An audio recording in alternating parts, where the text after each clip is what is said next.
Hello friends, my name is Preeti Sharma. I am a student of GNM second year from Blood Nursing and Paramedical Education Center Mathura.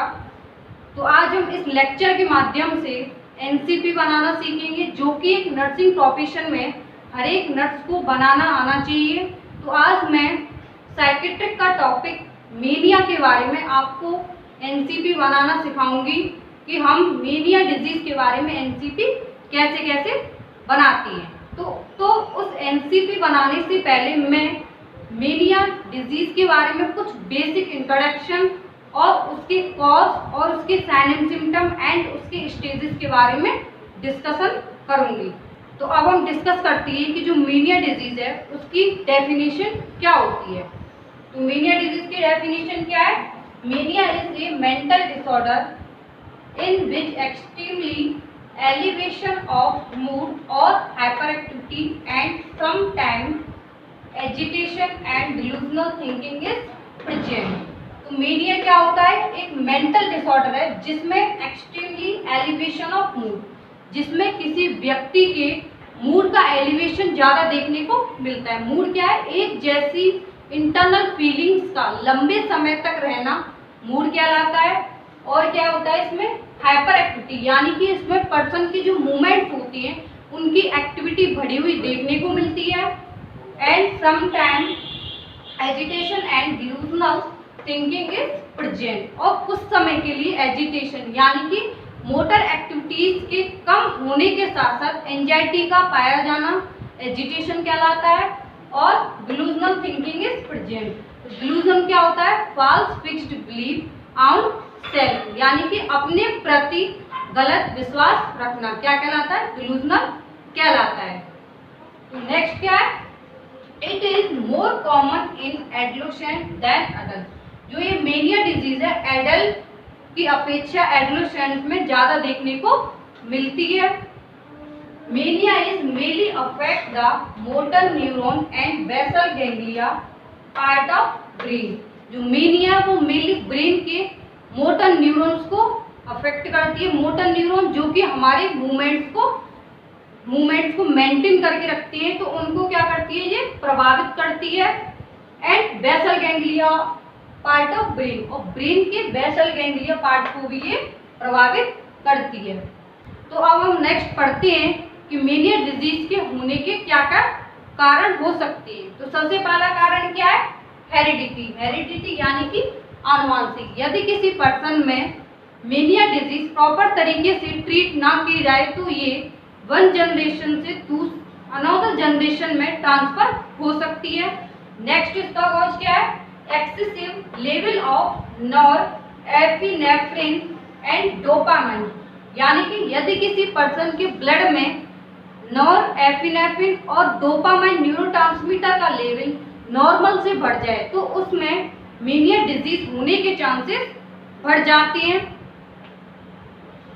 Next cause क्या है? Brain tumour. यदि किसी person में brain tumour हुआ हो तो उसके कारण उसकी जो ब्रेन की एक्टिविटीज हैं वो डिस्टर्ब देखने को मिल सकती है, जिसके कारण उसकी जो मोटर न्यूरॉन है वो भी प्रॉपर तरीके से फंक्शन नहीं करेंगे और उसमें पर्सन में जो मूवमेंट्स हैं वो बढ़े हुए देखने को मिलेंगे। नेक्स्ट कॉज क्या है? Stress and highly intake of drug. यदि कोई पर्सन लंबे समय से स्ट्रेस में रहता है या फिर एक्सेसिव इंटेक ऑफ ड्रग या फिर ज्यादा अमाउंट में ड्रग्स का इंटेक करता है तो उसके कारण जो ब्रेन की जो एक्टिविटीज है वो कम होगी और जिसके कारण पर्सन में मेनिया डिजीज हो सकती है। नेक्स्ट कॉज क्या है? Excessive use of alcohol and narcotics. तो यदि कोई पर्सन लंबे समय से ज़्यादा मात्रा में अल्कोहल का इंटेक करता है या फिर नार्कोटिक ड्रग्स, ऐसी ड्रग जो कि सेडेटिव्स के लिए यूज की जाती है, यदि इनका पर्सन लंबे समय से यूज करता है तो उसके कारण उसकी जो ब्रेन की एक्टिविटीज़ हैं वो डिस्टर्ब देखने को मिलेंगी, जो कि मेनली मोटर न्यूरॉन को प्रभावित करेंगी, जिसके कारण पर्सन की जो मूवमेंट्स की एक्टिविटी है वो बढ़ी हुई देखने को मिल सकती है। तो अब हम नेक्स्ट डिस्कस करते हैं कि जो मेनिया डिजीज है उसमें क्या क्या साइन एंड सिम्टम देखने को मिल सकते हैं। तो सबसे पहला साइन क्या है, हाइपरटोनिया, यानी कि इंक्रीज द साइकोमोटर एक्टिविटीज। तो जो मेनिया का जो पेशेंट है उसमें साइकोमोटर एक्टिविटीज यानी कि जो मूवमेंट्स की जो एक्टिविटी है वो बढ़ी हुई देखने को मिलती है। क्यों मिलती है? क्योंकि हम जानते हैं कि जो मेनिया डिजीज है वो मेनली हमारे ब्रेन के मोटर न्यूरॉन्स को प्रभावित करती है। जो मोटर न्यूरॉन है वो क्या करते हैं, मूवमेंट्स को मेंटेन करके रखते हैं। तो इसी कारण जो पर्सन की जो मूवमेंट्स है उनकी एक्टिविटी बढ़ी हुई देखने को मिलती है। नेक्स्ट क्या है, flight of idea. Flight of idea क्या है? यह एक ऐसा थिंकिंग डिसऑर्डर है जिसमें पर्सन के thought one topic to another topic पर जंप करते हैं, यानी कि इसमें पर्सन का जो कंसंट्रेशन है वो वन टॉपिक यानी कि एक टॉपिक पर नहीं रहता है, वो अनदर टॉपिक पर चला जाता है। नेक्स्ट क्या, अलोगिया। अलोगिया क्या होता है, प्रेशर ऑफ स्पीच। इसमें पर्सन, इस डिजीज में पर्सन जल्दी जल्दी बोलेगा। नेक्स्ट क्या है, डिलूजन ऑफ ग्रेंडियोसिटी। डिलूजन ऑफ ग्रेंडियोसिटी क्या है, यह एक डिलूजन का ऐसा टाइप होता है जिसमें पर्सन अपने आप को गौर समझने लगता है और ये समझ लगता है कि जो मेरा जो जन्म हुआ है वो किसी एक स्पेशल मिशन के लिए हुआ है। नेक्स्ट इसका कॉज क्या है, क्लैग एसोसिएशन। तो क्लैग एसोसिएशन क्या होता है, यह एक ऐसा साइन होता है मेनिया डिजीज का जिसमें पर्सन एक जैसे वर्ड्स का यूज करता है जो कि साउंड में एक जैसे लगते हैं, जैसे कि रिंग, सिंग और किंग, ऐसे वर्ड्स का पर्सन यूज करता है। नेक्स्ट क्या है, पुअर जजमेंट एंड इंसोम्निया। इसमें पर्सन की सोचने और समझने की जो क्षमता है वो कम हो जाती है। और इंसोम्निया यानी कि लैक ऑफ स्लीप। नेक्स्ट क्या है, वेट लॉस। और इसमें पर्सन का वेट लॉस देखने को मिलेगा क्योंकि हम जानते हैं कि मेनिया डिजीज में क्या होता है, हाइपर एक्टिव होता है पर्सन। तो जब उसके मूवमेंट्स उनके बढ़े हुए देखने को मिलेंगे तो उसका जो कंसंट्रेशन है वो किसी भी टॉपिक पर नहीं रहेगा, तो उसी कारण उसका कंसंट्रेशन होगा वो भी प्रॉपरली तरीके से नहीं रहेगा और वो तो उस खाने को वो ढंग से इंटेक नहीं कर पाएगा, जिसके कारण पर्सन में वेट लॉस देखने को मिल सकता है। नेक्स्ट इसका साइन क्या है, decrease attention and concentration.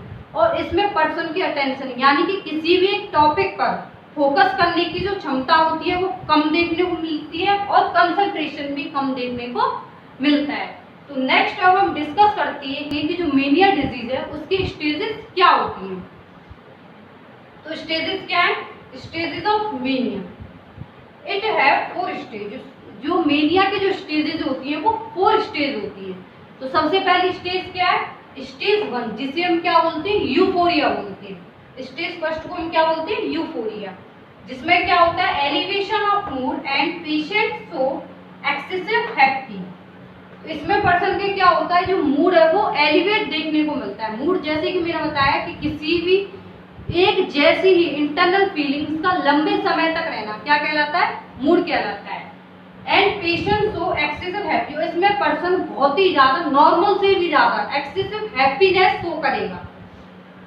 Next क्या है, और इसका नेक्स्ट स्टेज क्या है, स्टेज सेकंड, जिसे हम क्या बोलते हैं, इलेशन। इलेशन में क्या होता है, moderate elevation of mood with psychomotor activity. इसमें जो मूड का जो एलिवेशन होता है वो कम होता है, तो उसके साथ क्या बढ़ा हुआ देखने को मिलता है, साइकोमोटर एक्टिविटी। इसमें पर्सन की जो साइकोमोटर एक्टिविटीज यानी कि जो मूवमेंट्स की एक्टिविटीज हैं वो बढ़ी हुई देखने को मिलती है। नेक्स्ट इसकी स्टेज क्या है, स्टेज थर्ड, जिसे हम क्या बोलते हैं, एक्साल्टेशन। तो एक्साल्टेशन में क्या होता है, इंटेंस एलिवेशन ऑफ मूड। इसमें पर्सन का जो एलिवेशन ऑफ मूड है वो ज्यादा देखने को मिलता है। And psychomotor activities, delusional of grandiosity and delusion of grandiosity. इसमें पर्सन की साइकोमोटर एक्टिविटीज तो बढ़ी रहेंगी, लेकिन साइकोमोटर एक्टिविटीज के बढ़ने के साथ साथ डिलूजन ऑफ ग्रेंडियोसिटी भी देखने को मिलती है। नेक्स्ट इसकी स्टेज क्या है, स्टेज 4, जिसे हम क्या बोलते हैं, एक्सटेसी। एक्सटेसी में क्या होता है, severe elevation of mood with autistic thinking. इसमें पर्सन की जो मूड का एलिवेशन है वो बहुत ही ज्यादा बढ़ा हुआ देखने को मिलता है with autistic thinking, autistic thinking के साथ। तो ऑटिस्टिक थिंकिंग क्या होती है, ऐसी थिंकिंग जो कि रियलिटी पे बेस्ड नहीं होती। तो इसमें पर्सन क्या करेगा, जो रियलिटी है उसको क्या नहीं, जो रियलिटी है उस पर उसको क्या नहीं करेगा, वो एक्सेप्ट नहीं करेगा। तो अब हम नेक्स्ट पढ़ेंगे कि जो मेनिया डिजीज है उसका हम एनसीपी यानी कि नर्सिंग केयर प्लान किस प्रकार तैयार करेंगे। तो अब तक हमने डिस्कस किया कि जो मेनिया डिजीज है उसकी डेफिनेशन क्या होती है, उसके होने के क्या क्या कारण होते हैं, उसके साइन एंड सिम्टम क्या होते हैं एंड उसकी स्टेजेस क्या होती है। अब हम नेक्स्ट पढ़ेंगे कि जो मेनिया डिजीज है उसके लिए हम एनसीपी किस प्रकार तैयार करते हैं। तो मेनिया डिजीज के ही आधार पर, एनसीपी के आधार पर हम बहुत सारे साइकेट्रिक के टॉपिकों पर भी एनसीपी तैयार कर सकते हैं। तो हम जानते हैं कि किसी भी डिजीज का एनसीपी यानी कि नर्सिंग केयर प्लान बनाने से पहले हमें नर्सिंग प्रोसेस के कुछ स्टेप्स को फॉलो करना पड़ता है, जो कि कौन कौन से होते हैं हमारे असेसमेंट, नर्सिंग डायग्नोसिस, गोल, प्लानिंग, इम्प्लीमेंटेशन और इवैल्यूएशन। तो मैं आप इन्हीं नर्सिंग प्रोसेस के स्टेप्स के आधार पर हम मेनिया की डिजीज पर हम एनसीपी बनाना मैं आपको बताऊंगी कि किस प्रकार मेनिया डिजीज का एनसीपी बनाया जाता है। तो सबसे पहले जो नर्सिंग प्रोसेस का सबसे पहला जो स्टेप होता है वो क्या होता है, असेसमेंट। तो जैसा हम जानते हैं असेसमेंट में क्या करते हैं हम, पेशेंट से इंफॉर्मेशन को कलेक्ट किया जाता है इसमें। तो जो पेशेंट से जो हम इंफॉर्मेशन को जो कलेक्ट करते हैं वो दो तरीके से करते हैं। तो सबसे पहले कौन सा तरीका होता है, सब्जेक्टिव डाटा। तो सब्जेक्टिव डाटा क्या होता है, एक ऐसा डाटा होता है जो कि पेशेंट खुद नर्स के पास आकर बताता है। एंड दूसरा कौन सा तरीका है असेसमेंट का, ऑब्जेक्टिव डाटा। ऑब्जेक्टिव डाटा क्या है, ऐसा डाटा जो कि नर्स खुद ऑब्जर्व करके पेशेंट से कलेक्ट करती है। जब हम किसी भी डिजीज का एनसीपी बनाते हैं तो उसका जो जब हम असेसमेंट लिखते हैं तो उसमें सबसे पहले हम क्या लिखते हैं, सब्जेक्टिव डाटा। तो जो सब्जेक्टिव डाटा में उसको क्या लिखते हैं, पेशेंट से डेट। तो जो सब्जेक्टिव डाटा के जो की पॉइंट होता है वो क्या होता है, पेशेंट से डेट, यानी कि पेशेंट हमें क्या बता रहा है।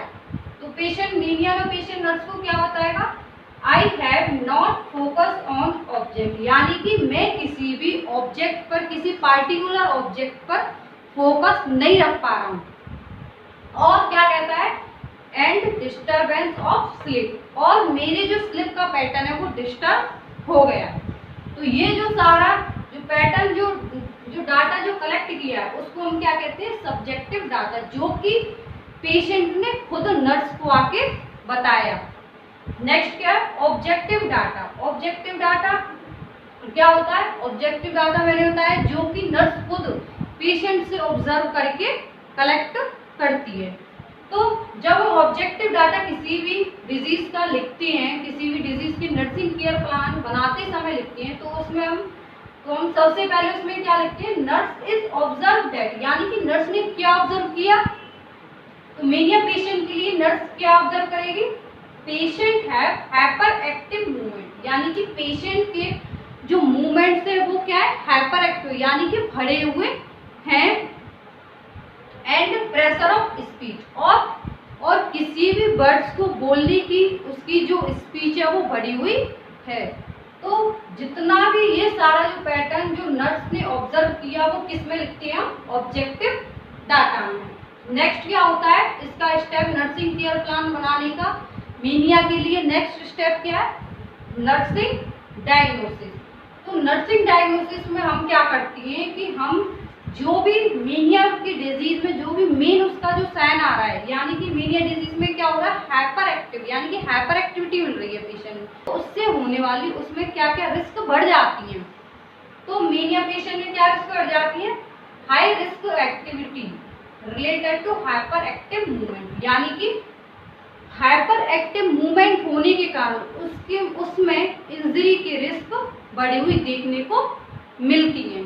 तो नर्सिंग केयर प्लान का नेक्स्ट स्टेप क्या होता है, गोल, यानी कि नर्स ने क्या कर लिया, असेसमेंट कर लिया। असेसमेंट उसने क्या लिया, सब्जेक्टिव डाटा लिया, ऑब्जेक्टिव डाटा लिया। नर्सिंग डायग्नोसिस उसने तैयार कर ली।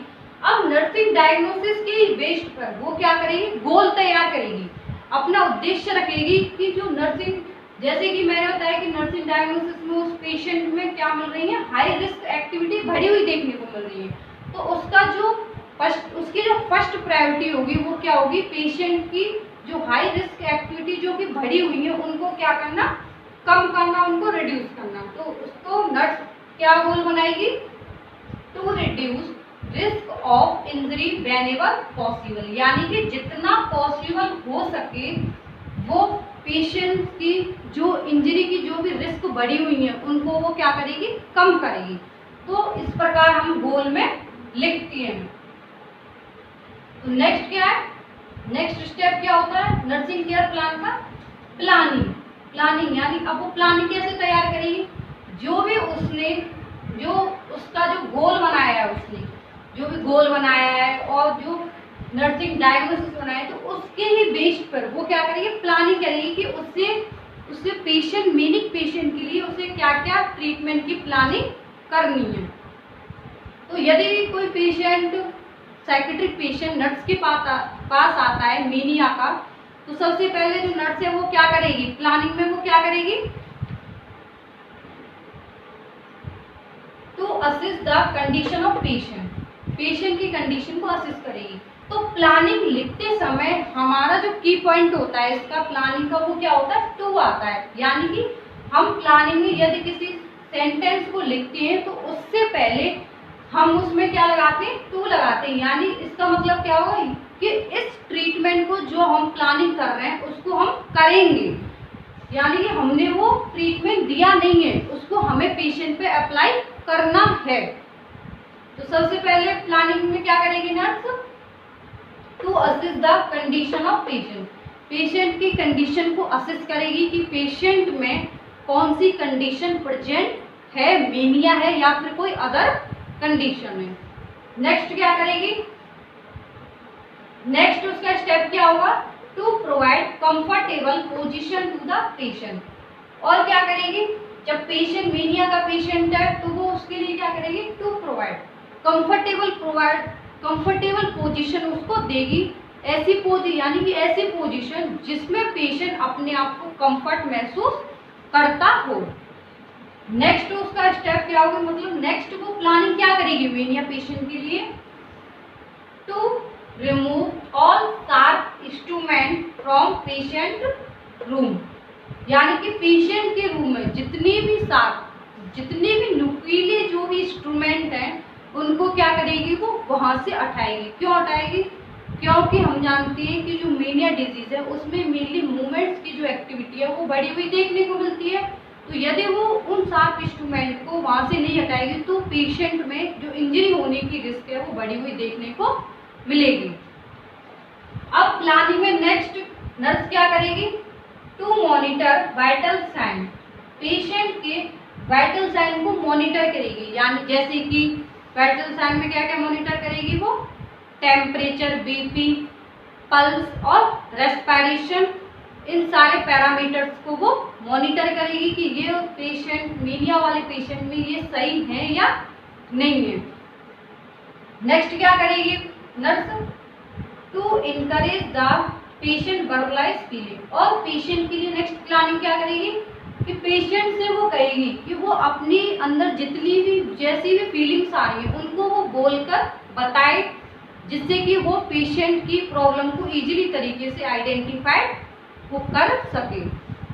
और नेक्स्ट स्टेप क्या, नेक्स्ट वो प्लानिंग क्या करेगी, to observe the patient behaviour at least 15 minute, यानी कि पेशेंट के बिहेवियर को उसे क्या करना है, हर 15 मिनट में उसको देखना है, ऑब्जर्व करना है कि उसकी जो मूवमेंट्स की एक्टिविटी है या फिर जल्दी जल्दी जो बोलने की जो भी एक्टिविटी है या अदर कोई जो भी सिम्टम है उसमें होने की जो भी संभावना है वो बढ़ी हुई है या कम हो। तो नेक्स्ट वो प्लानिंग क्या करेगी, to stay with client he is hyper active. तो नेक्स्ट क्या करेगी, जब भी पेशेंट की मूवमेंट हाइपर एक्टिव होंगे तो वो उस समय पेशेंट के साथ रहेगी। मतलब कि ये सारे जो प्लानिंग है वो उसने ये सारे जो स्टेप उसने किए हैं वो सिर्फ प्लानिंग की हुई है, अभी ये पेशेंट पे अप्लाई नहीं किए हैं। तो नेक्स्ट प्लानिंग क्या करेगी वो, to provide medication prescribed by doctor. जो भी मेडिकेशन पेशेंट के लिए प्रिस्क्राइब की जाएंगी उनको वो पेशेंट पर अप्लाई करेगी या फिर उनको प्रोवाइड कराएगी। तो कौन सी डिजीज, तो इस डिजीज के ट्रीटमेंट के लिए कौन सी ड्रग यूज की जाती है? एंटीमेनिक ड्रग। तो एंटीमेनिक ड्रग कौन कौन सी होती है? जैसे कि लिथियम क्या होती है? वेरी कॉमन ड्रग होती है जो कि मीनिया पेशेंट के लिए यूज की जाती है, जैसे लिथियम हुआ, कार्बोमेजापाइन और सोडियम वैल्प्रोइट। ये सारी ड्रग्स मीनिया पेशेंट के लिए प्रोवाइड की जाती हैं। नेक्स्ट उसका प्लानिंग क्या करेगी? नेक्स्ट उसका प्लान क्या होगा? To provide psychological support to patient, और वो पेशेंट को साइकोलॉजिकल सपोर्ट प्रोवाइड कराएगी। तो ये जो सारे जितने भी स्टेप हैं वो उस नर्स ने क्या की? प्लानिंग की है। अभी उसने ये सारे स्टेप पेशेंट पर अप्लाई नहीं किए, वो अप्लाई कब करेगी? इम्प्लीमेंटेशन फेज में। ये कौन सी फेज है? Planning phase. तो नेक्स्ट नर्सिंग केयर प्लान में नेक्स्ट स्टेप कौन सी आती है? इम्प्लीमेंटेशन। इम्प्लीमेंटेशन क्या होती है? ये क्या होती है? एक्शन फेज होती है नर्सिंग प्रोसेस की, यानी कि इसमें जो भी स्टेप जो प्लान किए गए उनको पेशेंट पर अप्लाई करना है। और जो अप्लाई जो करेगी वो किस पे भी क्यों कर रही है? क्योंकि उसे क्या करना है?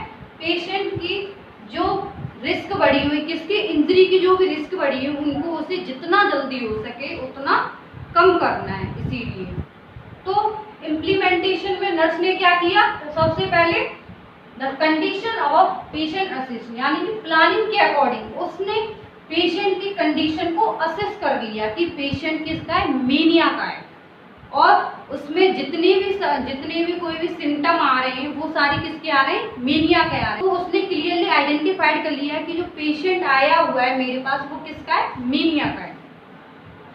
तो नेक्स्ट वो इम्प्लीमेंटेशन क्या करेगी? Comfortable position is provided. उसने जो प्लानिंग में जो किया था कि मुझे पेशेंट को कंफर्टेबल पोजीशन प्रोवाइड करनी है, तो उसने नर्सिंग प्रोसेस के एक्शन फेज में उसने क्या किया? पेशेंट को कंफर्टेबल पोजीशन प्रोवाइड की, ऐसी पोजीशन जो कि पेशेंट उसमें इजीली तरीके से अपने आप को कंफर्ट महसूस करता है। नेक्स्ट उसने क्या किया? All sharp instrument removed from patient room. तो उसने प्लानिंग बनाई थी कि मुझे पेशेंट के रूम से जितने भी शार्प इंस्ट्रूमेंट होंगे उनको हमें हटाना है। तो उसने क्या किया? जितने भी पेशेंट के रूम में जितने भी सारे शार्प इंस्ट्रूमेंट थे उनको हटा दिया, जिससे कि खुद को और पेशेंट के जो भी हेल्थ वर्कर्स हैं उनको इंजरी की रिस्क, इंजरी की संभावना ना हो। नेक्स्ट उसने एक्शन फेज में क्या किया? Sign vital sign is assessed. उसने प्लानिंग के अकॉर्डिंग, क्योंकि उसने प्लानिंग की क्या की थी कि मुझे पेशेंट के वाइटल साइन को असिस्ट करना है, तो उसने क्या किया? पेशेंट के वाइटल साइन को असिस्ट कर लिया। तो पेशेंट के वाइटल साइन में जैसे कि मैंने बताया उसने क्या क्या असिस्ट करना था उसे, जैसे कि टेम्परेचर हुआ, बीपी हुआ, पल्स हुआ और रेस्पिरेशन हुई। इन सारे पैरामीटर्स को नर्स ने प्लानिंग के अकॉर्डिंग क्या कर लिया? असिस्ट कर लिया। नेक्स्ट क्या है? नेक्स्ट स्टेप क्या लिया उसने? Encourage the patient for verbalized feelings. और उसने प्लानिंग के अकॉर्डिंग नर्स पेशेंट को क्या किया? इनकरेज किया कि वो जितनी भी उसकी जो फीलिंग्स जो अंदर आ रही हैं उनको वो क्या करे? वर्बलाइज्ड करे, यानी कि अपने बोलने के द्वारा हमें बताए, जिससे कि हम उसकी फीलिंग्स को समझ सकें और उसकी जो ट्रीटमेंट का जो प्रोग्नोसिस है वो सही तरीके से हो सके। नेक्स्ट क्या किया उसने? Patient behaviour is observe eight least 15 minute, यानी कि उसने क्या किया था? प्लानिंग में क्या बनाया था उसने कि हमें पेशेंट के बिहेवियर को हर 15 मिनट बाद क्या करना है? देखना है। तो उसने नर्सिंग प्रोसेस के इम्प्लीमेंटेशन यानी कि एक्शन फेज में उसने पेशेंट की प्लानिंग के अकॉर्डिंग उसने पेशेंट के बिहेवियर को हर 15 मिनट बाद क्या किया? ऑब्जर्व किया। नेक्स्ट उसने क्या स्टेप लिया? When the patient is hyper active stayed with, मतलब जब पेशेंट की जो मूवमेंट्स की एक्टिविटी है जैसे जितनी भी बढ़े या फिर जैसे भी बढ़े या फिर जब कभी भी ज़्यादा हो, तो उसने प्लानिंग में क्या बनाया था कि हमें जब कभी भी मतलब किसी भी टाइम अगर पेशेंट की मूवमेंट्स की एक्टिविटी बढ़ती है तो हमें पेशेंट के साथ ही रहना है। तो उसमें उस प्लानिंग के अकॉर्डिंग जब कभी भी या फिर जैसे ही पेशेंट की मूवमेंट्स की एक्टिविटी बढ़ती है तो वो पेशेंट के साथ रहती है। क्यों? क्योंकि अगर रूम में क्या शार्प इंस्ट्रूमेंट पड़े हुए, तो जब पेशेंट के हाइपर एक्टिव होगा तो उसमें क्या होगा, खुद को और दूसरों को इंजरी पहुंचाने की जो संभावना है वो बढ़ सकती है। तो इसीलिए वो जो नर्स है जब पेशेंट के हाइपर एक्टिव होगा तो उसके साथ वो रहेगी। नेक्स्ट उसने स्टेप क्या लिया, medication are provided as prescribed by doctor, यानी कि उसने प्लानिंग की थी कि डॉक्टर के द्वारा जितनी भी मेनिक पेशेंट के लिए जो ड्रग्स हैं वो अगर प्रिस्क्राइब की जाएंगी या फिर जितनी भी ड्रग उसको प्रोवाइड की जाएंगी तो वो हमें पेशेंट को प्रोवाइड करानी है। तो उसी प्लानिंग के अकॉर्डिंग उसने क्या किया, जो ड्रग्स डॉक्टर के द्वारा प्रिस्क्राइब की गई थी तो उनको नर्स ने टाइम टू टाइम उसने पेशेंट को प्रोवाइड कराई। जैसे कि उसने ड्रग इसमें कॉमनली कौन सी ड्रग से यूज की, एंटीमेनिक ड्रग, जैसे कि लिथियम कार्बोमाइजापाइन और सोडियम डेल्क्रॉइड। नेक्स्ट क्या है, नेक्स्ट उसने इम्प्लीमेंटेशन फेज में क्या किया, psychological support to patient provided, यानी कि पेशेंट को उसने साइकोलॉजिकल सपोर्ट प्रोवाइड कराया। तो इस जो इम्प्लीमेंटेशन फेज का जो की पॉइंट है, जैसे कि मैंने बताया कि प्लानिंग फेज में हम क्या लगाते हैं, किसी भी सेंटेंस को स्टार्ट करने से पहले हम टू लगाते हैं, यानी कि हमें ये जो भी हम प्लानिंग कर रहे हैं वो हमें पेशेंट पर लागू करना है, किया नहीं है हमें फ्यूचर में करना है। और इम्प्लीमेंटेशन का जो की पॉइंट होता है वो क्या होता है, ईडी, यानी कि हमें हर एक सेंटेंस के बाद में क्या लगानी, ईडी। या इसका मतलब क्या हुआ कि हमने जो भी प्लानिंग की थी वो इम्प्लीमेंटेशन यानी कि एक्शन फेज में हमने पेशेंट पर वो लागू कर दिया है। और नेक्स्ट अब जो नर्सिंग केयर प्लान का नेक्स्ट स्टेप होता है वो क्या होता है, इवैल्यूएशन।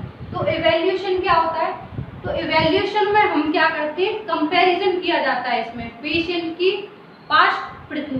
की प्रेजेंट हेल्थ को पास्ट हेल्थ से क्या किया जाता है, कंपैरिजन किया जाता है। तो जैसे कि हमें पता है कि जब मेनिया का पेशेंट नर्स के पास आया था तो उसकी जो मूवमेंट्स की जो एक्टिविटी है वो क्या हुई थी, बढ़ी हुई थी, बहुत ही ज़्यादा हाइपर एक्टिव था मूवमेंट्स की उसकी एक्टिविटी। जब उसने गोल बनाया उसी के अकॉर्डिंग और उसने उसने प्लानिंग तैयार की और उसी के अकॉर्डिंग उसने इम्प्लीमेंटेशन प्रोवाइड कराया पेशेंट को। तो अब वो ये कंपैरिजन करेगी कि मैंने जितना भी सारा जो इतना ट्रीटमेंट दिया है तो उसके अकॉर्डिंग पर्सन की हेल्थ में कुछ इम्प्रूवमेंट हुआ है या नहीं हुआ है। तो यदि नर्स ने मीनिया के पेशेंट में इतना सारा ट्रीटमेंट प्रोवाइड करा दिया तो नर्स ने इवैल्यूएशन फेज में क्या पाया, patient condition is better than before, कि जो पेशेंट की कंडीशन है जब वो पेशेंट आया था और अब जो प्रेजेंट में जो पेशेंट की जो हेल्थ है उसके अकॉर्डिंग जो पेशेंट है वो उसकी जो हेल्थ है वो कैसी है, अच्छी है। और and feel comfortable with environment, और वो इजीली तरीके से अपने आप को एनवायरनमेंट में क्या कर रहा है, एडजस्ट कर पा रहा है। तो this is all about nursing care plan of mania disease. तो इसी मेनिया डिजीज के एनसीपी के आधार पर हम साइकेट्रिक के बहुत सारे टॉपिक्स पर भी एनसीपी तैयार कर सकते हैं। यदि आपको मेरी प्रेजेंटेशन मेनिया और उसके नर्सिंग केयर प्लान पर अच्छी लगी हो तो उसको शेयर करें, लाइक करें, कमेंट करें और हमारे बीएनपी एजुकेशन चैनल को सब्सक्राइब करें। Thank you very much.